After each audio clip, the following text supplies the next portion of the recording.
La coopération avec la Chine sera-t-elle prioritaire pour Bolsonaro et les BRICS? Le président élu du Brésil Jair Bolsonaro sera investi le 1er janvier, mais son programme politique reste vague, bien qu'au cours de sa campagne, il ait évoqué son intention de s'éloigner des BRICS.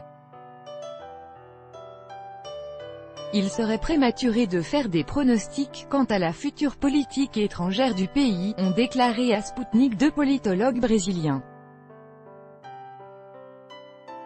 L'équipe de Jair Bolsonaro n'a pas encore laissé entendre quels seront les volets de sa politique internationale, les démarches diplomatiques à entreprendre ayant été très peu mises en avant durant la campagne, a indiqué à Sputnik Diego Potasso, professeur de relations internationales au collège militaire de Porto Alegre. Aussi, l'incertitude est-elle grande? La seule chose qu'on sait, c'est que l'essentiel de l'équipe de Bolsonaro est opposé à la coopération Sud-Sud, a constaté l'interlocuteur de l'agence. Et d'ajouter que les relations bilatérales avec la Chine demeureraient prioritaires pour le nouveau gouvernement, la Chine étant l'essentiel partenaire commercial du Brésil et l'un des plus gros investisseurs dans les actifs brésiliens. Le gouvernement de Bolsonaro, NDLR, se propose de privatiser certains secteurs de l'économie, et les Chinois sont de gros investisseurs. Je pense que les relations avec la Chine resteront étroites, alors que la coopération avec les BRICS, Brésil, Russie, Inde, Chine, Afrique du Sud, faiblirait, a supposé M. Potasso. Et de rappeler qu'au sein des BRICS, la Chine est justement un partenaire hautement efficace et de premier ordre.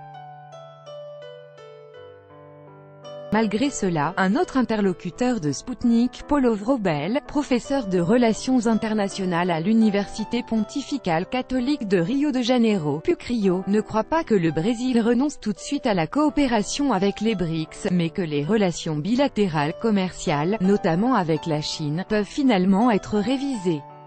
Le président élu et certains membres de son équipe ont notamment indiqué dans leur déclaration que le Brésil devrait un peu diversifier ses liens commerciaux, plus d'un tiers des exportations brésiliennes étant revenues à la Chine depuis ces dernières années, a expliqué le politologue brésilien.